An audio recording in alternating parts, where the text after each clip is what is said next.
নমস্কার দর্শক বন্ধুরা, রে স্পোর্টস এর পর্দায় আপনাদের সকলকে স্বাগত জানাই। আরো একটা প্রতিবেদন ভিডিও নিয়ে চলে এসেছি আজকে আপনাদের জন্য।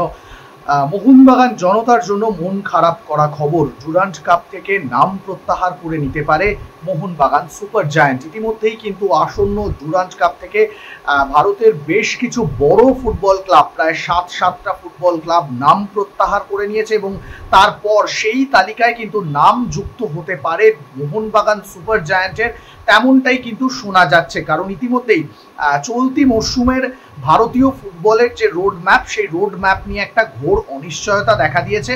এখনো পর্যন্ত আইএসএল এর ভবিষ্যৎ কিন্তু অন্ধকারে, জানা যায়নি যে আইএসএল হবে কিনা। কারণ কোর্টের রায় আসতে চলেছে আগামী জুলাই মাসের 14 তারিখ, তারপরেই হয়তো ভারতীয় ফুটবলের রোড ম্যাপটা পরিষ্কার হবে। এবং যেহেতু আইএসএল এর মতো প্রথম সারির টুর্নামেন্ট, যেটাকে ঘিরেই কিন্তু প্রত্যেক বছর ভারতীয় ফুটবল ক্লাবগুলো তারা দল গঠন করে, সেই টুর্নামেন্টটা যেহেতু পিছিয়ে যাচ্ছে, তাই প্রত্যেকটা দলই কিন্তু তাদের প্রি সিজন টুর্নামেন্ট হিসেবে ডুরান্ড কাপকে দেখে এবং তাই ডুরান্ড কাপ না খেলার একটা সিদ্ধান্ত নিতে চলেছে।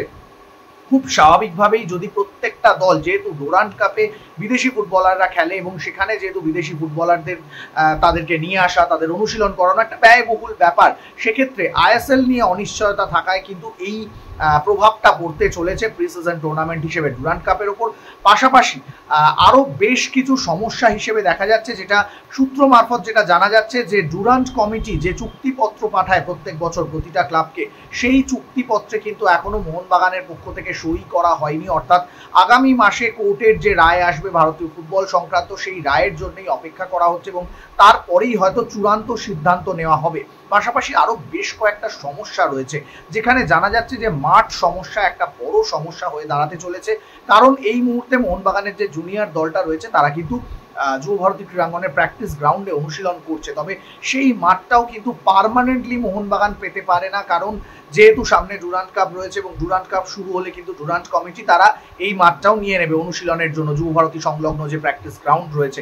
তখন কিন্তু মোহনবাগানের অনুশীলন করা একটা বড় সমস্যা হয়ে দাঁড়াবে। পাশাপাশি যদি সিনিয়র টিমকে ডেকে নেওয়া হয়, সেক্ষেত্রে সিনিয়র টিমের ফুটবলাররা কোথায় অনুশীলন করবে, এটা নিয়েও একটা প্রশ্ন ডানা বাঁধছে।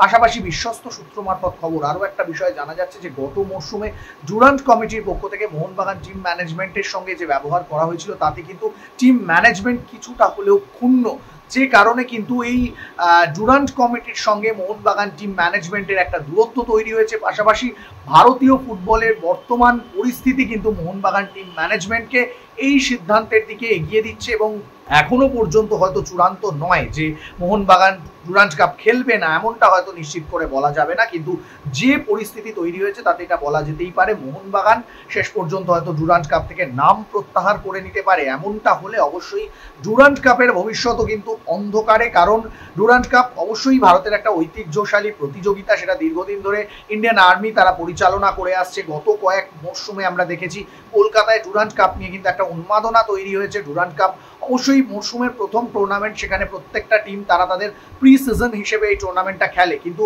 ইতিমধ্যেই যে বড় দলগুলো নাম প্রত্যাহার করে নিয়েছে, সেই রাস্তাতেই কিন্তু হাঁটতে চলেছে মোহনবাগান। তবে এখনো কোনো চূড়ান্ত সিদ্ধান্ত হয়নি। এখনো পর্যন্ত যে সিদ্ধান্ত নেওয়া হয়েছে তাতে প্রাথমিকভাবে নাম প্রত্যাহারের কথা ভাবনা চিন্তায় রয়েছে এবং 14ই জুলাই যে কোর্টের রায় আসতে চলেছে, তারপরেই হয়তো চূড়ান্ত সিদ্ধান্ত নেওয়া হবে। এখন দেখার শেষ পর্যন্ত ডুরান্ড কাপের ভবিষ্যৎ কোন দিকে এগোয় এবং মোহনবাগানের মতো বড় দল ডুরান্ড কাপ থেকে নাম প্রত্যাহার করে নেয় কিনা। সৌরভ মুখার্জি, রে স্পোর্টস।